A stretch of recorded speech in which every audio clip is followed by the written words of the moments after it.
The question about for-profit, nonprofit comes up a lot when we talk about organizational structure, and I think some people in the room are still sorting that out.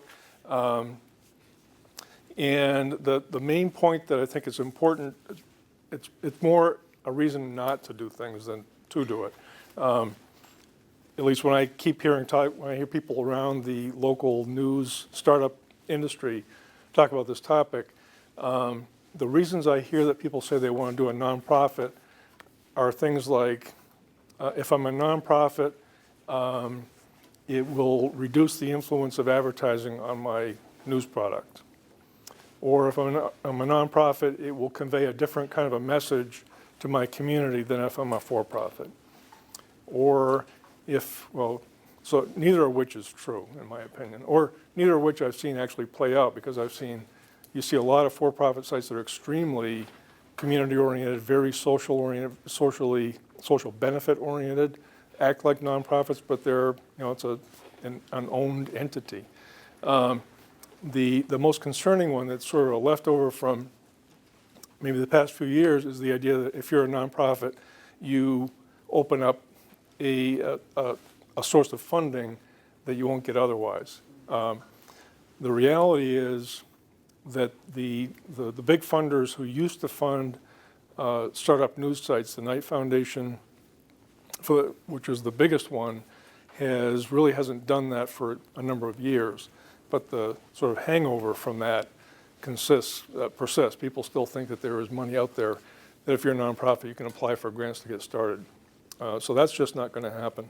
The reasons to start a nonprofit, I think there are still two valid ones that seem to be borne out by what we're seeing out among the independent startups, is if you are in either a space or a community, a space being a topic, or a community, a local community, where you have identified specific funders who are out there who will give you a grant to get started or for sustaining that you will not be eligible for if you're a for-profit. That's a reason to go nonprofit. That's one reason. And my advice would be to specifically identify those funders. I know there's a couple of people in the room who are actually working that, trying to figure out who those funders could be and trying to follow that path to see where that goes. Joe, can you give an example of who it is that would only contribute to a nonprofit? Well, most community foundations. So if you have one example would be in Chicago, which is probably one of the biggest community foundations. The Chicago Community Trust is a roll-up of private donations. So if you're a family of means and you've got a bunch of money, you give it to the Chicago Community Trust and you trust them to dole that money out. And the Chicago Community Trust does give money out to some news organizations, but they're all nonprofits.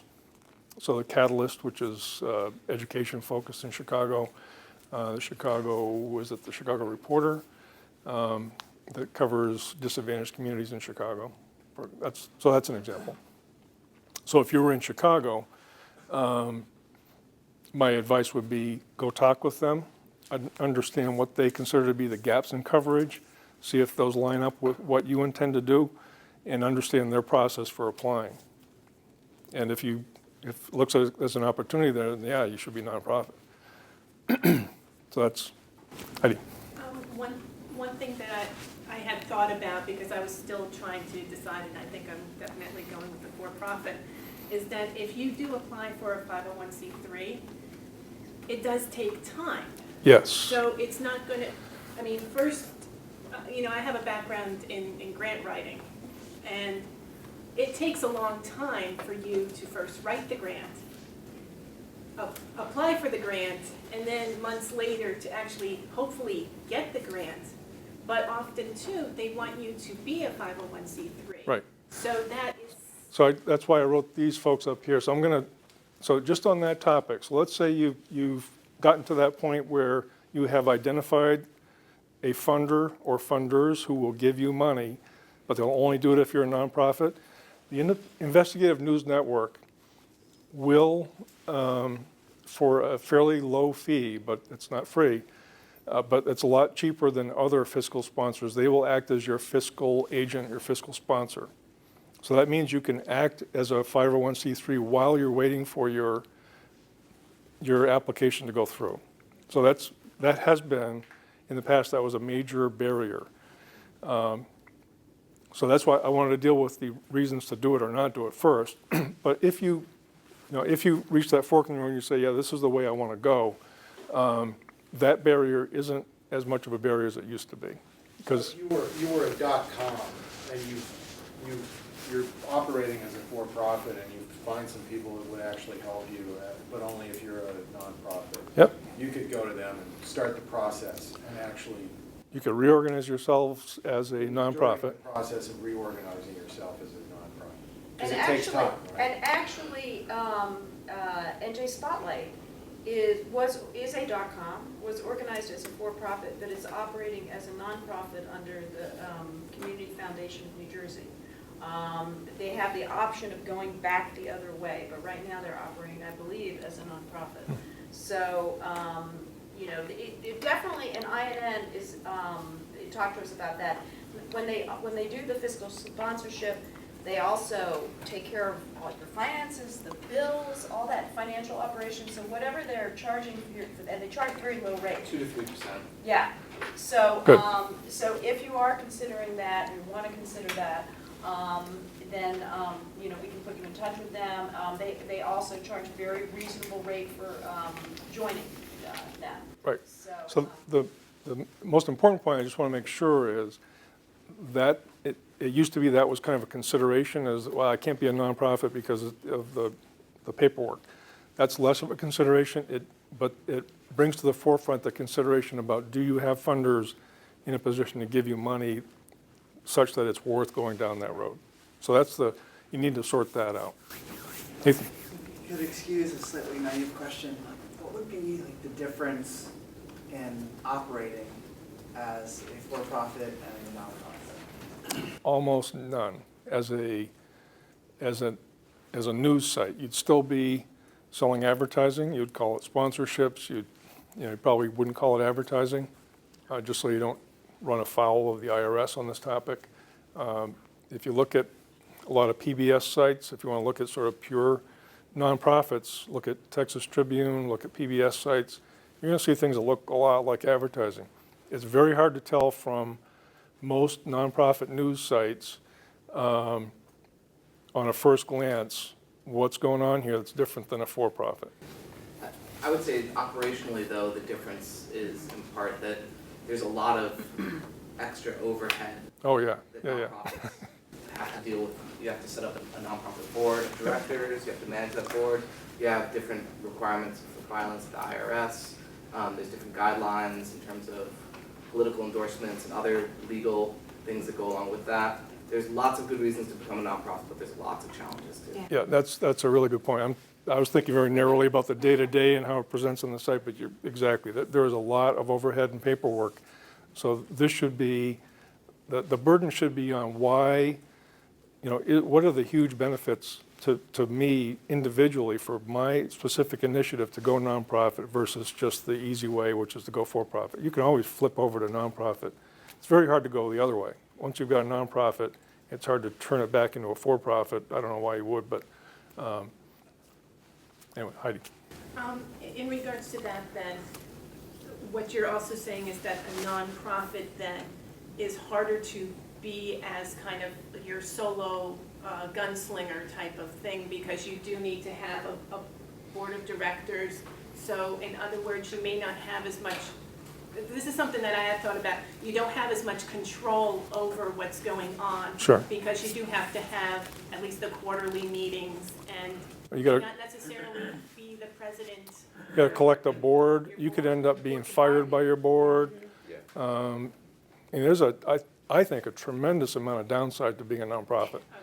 I'm trying not to advocate one way or the other, but I'm just trying to explain, you need to go in it with your eyes open. And until this point, I think maybe the tide is changing somewhat, but there has been, in the indie news startup field, there was a lot of sort of tied toward nonprofit.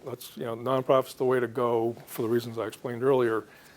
Maybe it's going away, but because people are just realizing the burden, the overhead that comes with it, and the benefits that really don't outweigh it. If I remember reading this correctly, I think INN just had like a shift in their board of directors or something like that, and there was someone who was there since the beginning who was voted out.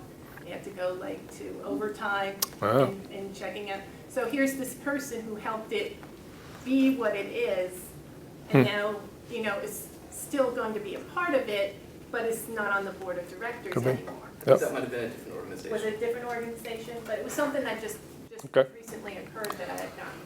Yep. What's the prevalence, how often, if you're trying to solicit grant money and keep something worthy going, how often is it? Is there a rough breakdown of how many people can only donate to you if you're a nonprofit? Nope, Or is that a flexible? it's wide open. It's not politics, It's not a Yeah. statutory thing. Nope. It's just a Nope.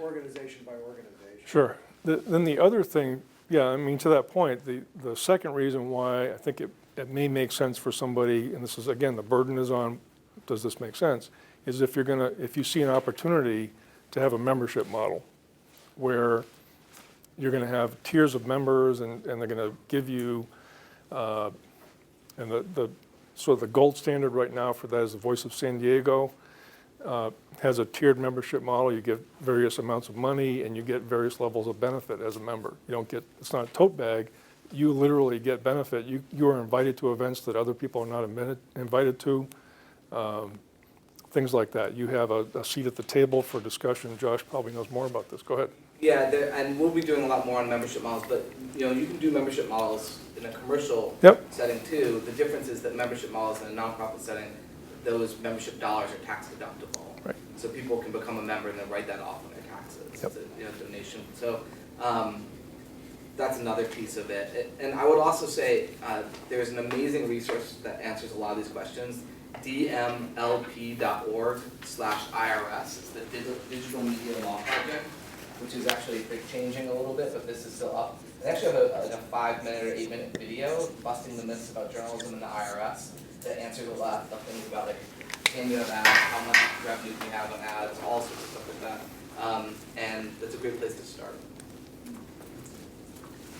So one of my ideas, since we're all sharing ideas for this, has been to sort of create a hybrid of this. Like, I understand you need an advertising revenue stream, and I think you need the value adds that you guys are talking about. But one of the things I was looking at is a website called Patreon, which does sort of like an ongoing Kickstarter for people who make, like if you make internet movies or you make recordings, something like that. So the idea would be that it's sort of a pay what you will model, but you're not tied into any sort of subscription. You don't go behind a paywall. I don't know if that has to have a nonprofit component to it. Nope. But that's like in terms of a contributory, I believe in this, I'll give you some money to keep it going, but Sure. I'm not bound by, Yep. a subscription rate or something And I like think that. the Tiny Pass folks are gonna maybe talk Okay. about that. But yeah, you don't, as Josh said, and Matt too, you don't have to be nonprofit to go to a member model or subscription model. But you get the tax deduction part of it.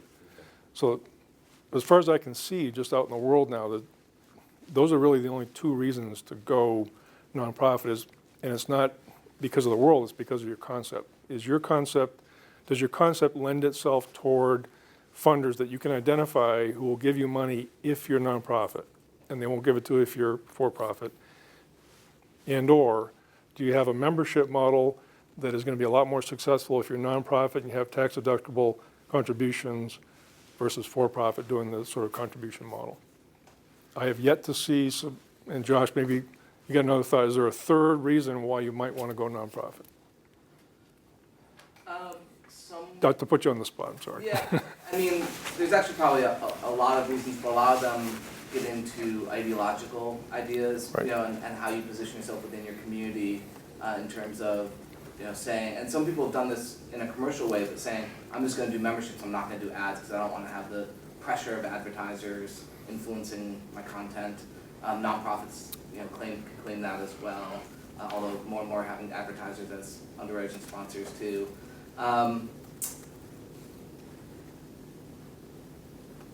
There's a range of other possible reasons you'd want to do nonprofit, but there's lots of real challenges to it, I'd say. Yeah, okay.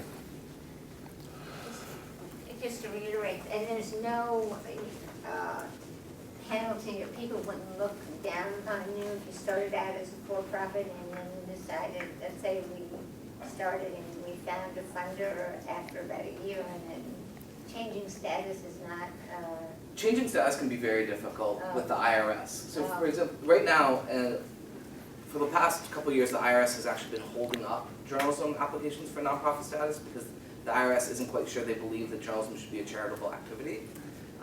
There is no journalism status in the IRS, there's educational. So journalism organizations who are applying for IRS nonprofit status have been applying as educational organizations. And the IRS is kind of calling BS on some of that. And so there's a long history there. It's actually an advocacy campaign I've been working on. It seems to be loosening up now that the IRS is allowing more and more journalism nonprofits to get through, but it's not a sure bet. And the thing that they're worried about is that the New York Times will all of a sudden say, oh, we're going to be a nonprofit. It will be like the NFL. And so they don't want to lose the tax base of having, all journalism in America all of a sudden become nonprofit. But they also want to clarify that it has to be serving a public good and fit within the C3 status and tax code and that sort of thing. I've read someplace the IRS is having its own problem, no.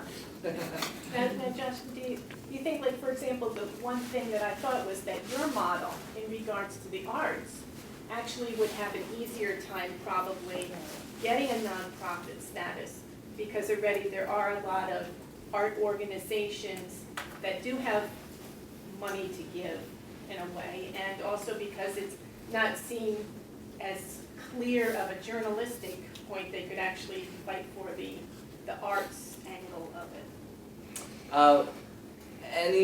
Any journalism organization can run into challenges at the IRS. And that website has a guide about considerations to think about as you apply for IRS status. So I'm going to keep us moving forward because we're going to run the clock here. Mary and Joe are now going to talk about, and again, these are if this is a topic that you're interested in, we're definitely the art folks and we're talking a lot about that topic, and they're going down the path of trying to figure out, are there funders out there? They're doing the exploration we already talked about. So, okay, Mary, thank you.